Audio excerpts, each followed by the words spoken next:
Hey everybody, Shoebox Legends here. Thanks for joining me for another video.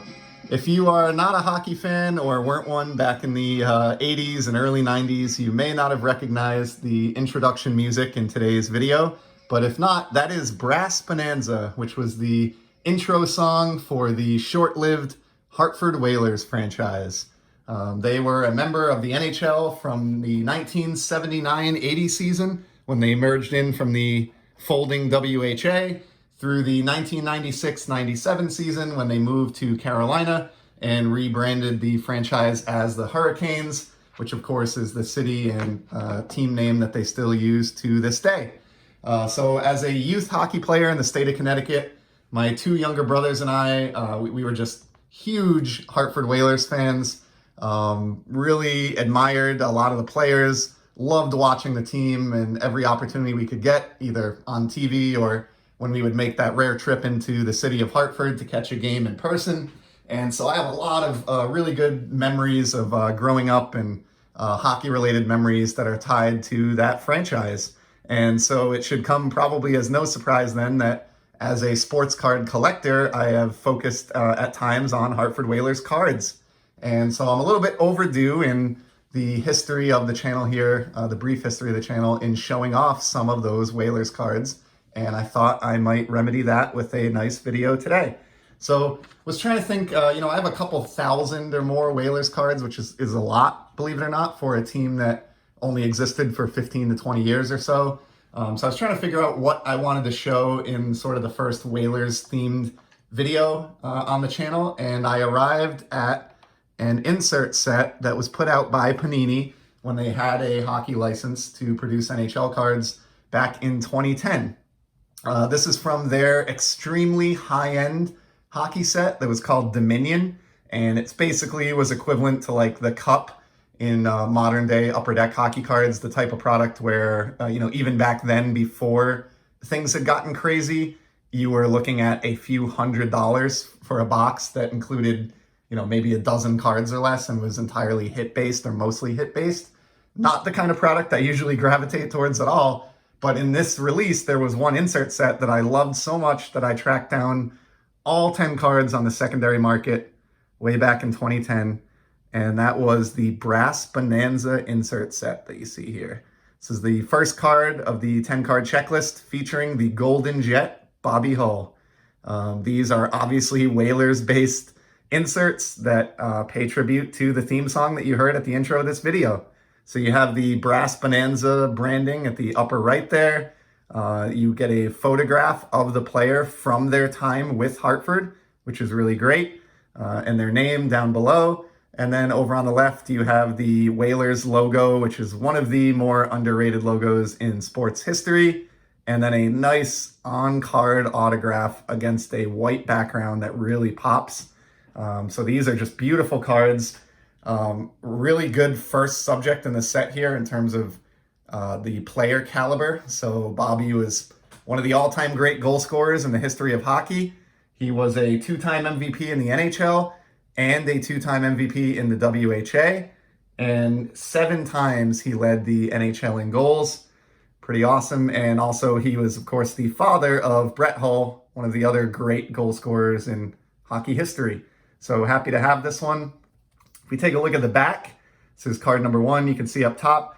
I want to commend Panini quickly for locating a second photograph that is unique from the one on the front for all 10 of these subjects.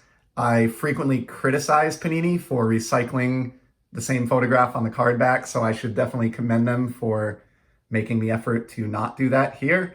And as you can see, these were pretty tough pulls. This Bobby Hull is limited to just 24 copies. I've got copy 2 of 24, and just a really clean layout. I like that they didn't try to focus on career stats for these guys and really just went more with a nice aesthetic on the back. So awesome card to start things off with. As we're going to see, not all 10 cards are limited to 24 copies. Some of the players actually were serial numbered to 50 instead and were a little bit easier to get. So that Bobby Hull was pretty tough. Second subject in the set, Brendan Shanahan, one of the great offensively minded bruisers in league history. He was a number 2 overall draft pick Played for a number of franchises, probably best remembered with the Red Wings, where he won no less than 3 Stanley Cups.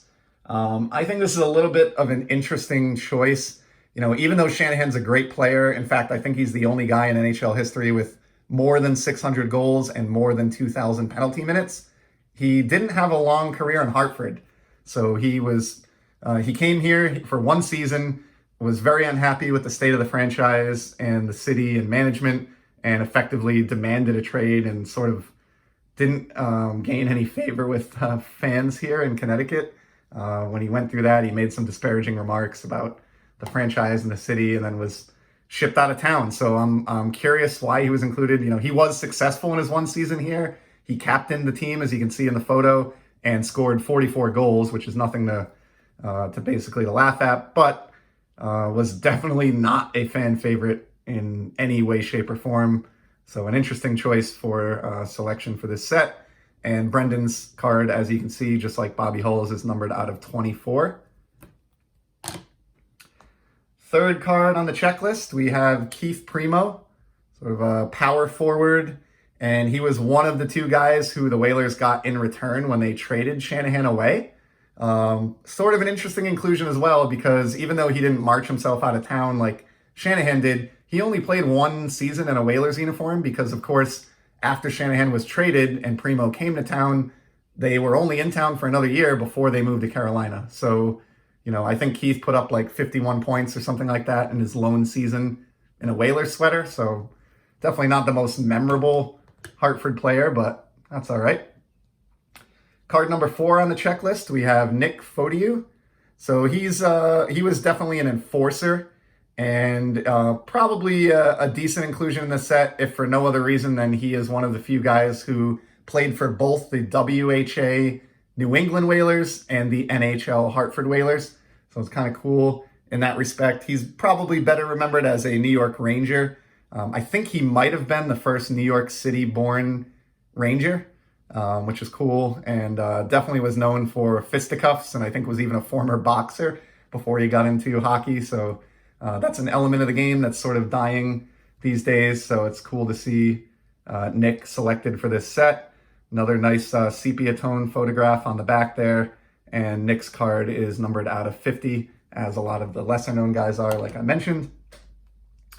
Next up, arguably the greatest, or certainly one of the greatest offensively minded defensemen in NHL history, Paul Coffey.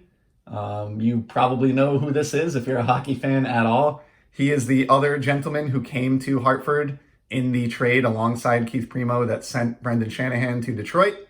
Nice bold signature here that actually goes right off the edge of the card. So bravo to Paul for that. And, he was just the man. 4-time Stanley Cup winner, 3-time Norris Trophy winner as best defenseman in the league, and trails only Ray Bourque really in a lot of the offensive categories for defensemen, like goals, assists, points, things like that.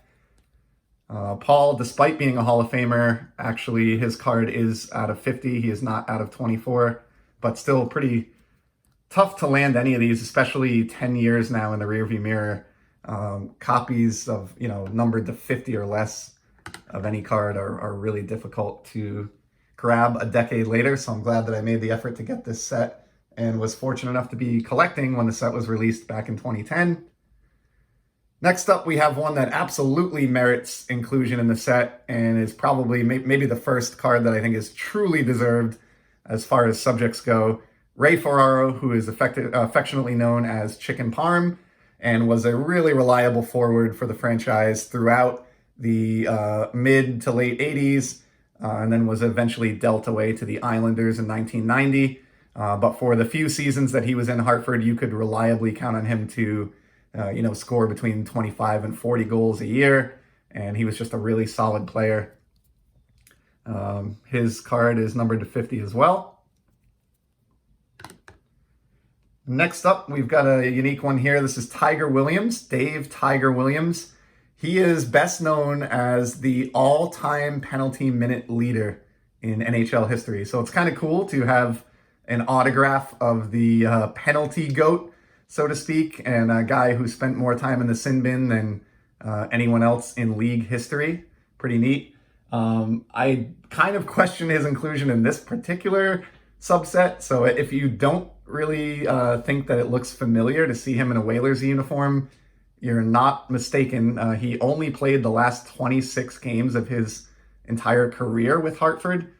He did score a few goals in that time. I think he scored 6 goals in those 26 games, but certainly not best remembered as a Hartford Whaler.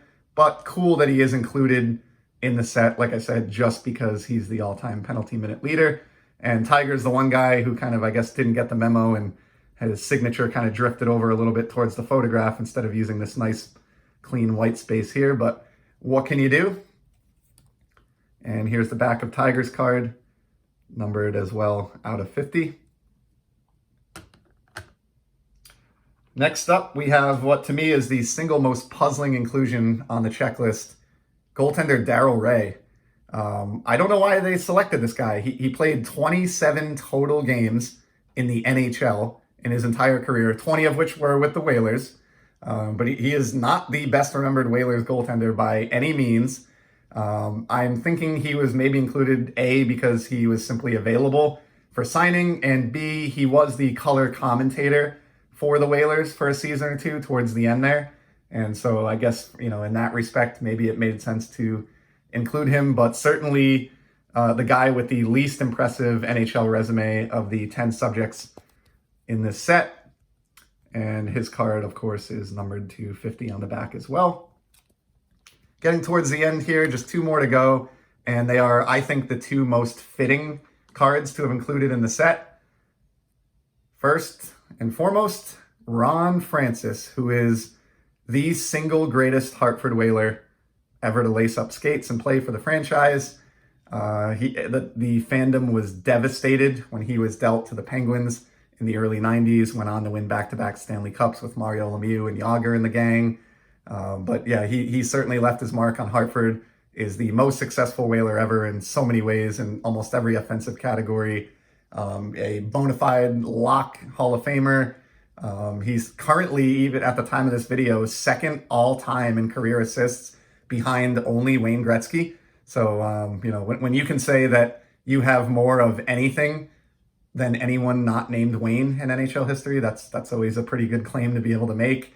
And in addition to being second in career assists, he is still 5th all-time in career points to this very day. So the most fitting subject to have included in the set, it would have been blasphemous had they produced this release without Ron Francis in it. So I'm glad he was included. And his card is numbered to 50 as well. And as the all-time great Whaler, we'll give him the courtesy of a stand here. And then the final card on the checklist, it's another fan favorite and well-deserved inclusion, Pat Verbeek. He was known as one of the greatest nicknames in hockey history, the Little Ball of Hate. And he was a unique player because he was not afraid to mix it up. He was scrappy. He would go into the corners, maybe sometimes even hit below the belt a little bit, but he was also tremendously talented. He racked up over 500 career goals. He's one of the only players not in the Hockey Hall of Fame despite having 500 goals. I'm hopeful that may change someday, but in any event, I sort of, if you weren't a fan of the game back in the day, but you are these days, I think the closest parallel that you can draw to him in the modern game is Brad Marchand of the Bruins.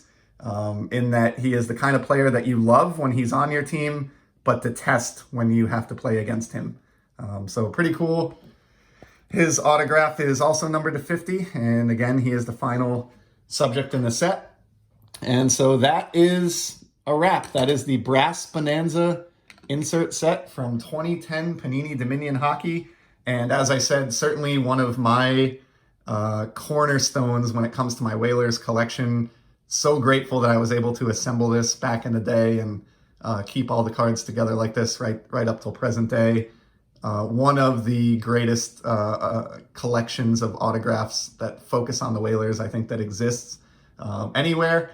And so big props to Panini for putting this set together. Even though I would have left off some guys like Brendan Shanahan and Darryl Ray and maybe included someone like a Kevin Dineen or a Sean Burke instead. That's really the only complaint that I have about this set. But overall, couldn't be happier with it. I hope you enjoyed this. I know this video was a little bit longer, and hockey cards are not for everybody. But if you made it this long, I appreciate you stopping by. Would love to hear from you in the comments below if you were or are a Whalers fan or have memories of any of these players. That would be great to hear. And I will be back soon with some more sports card content. Take care.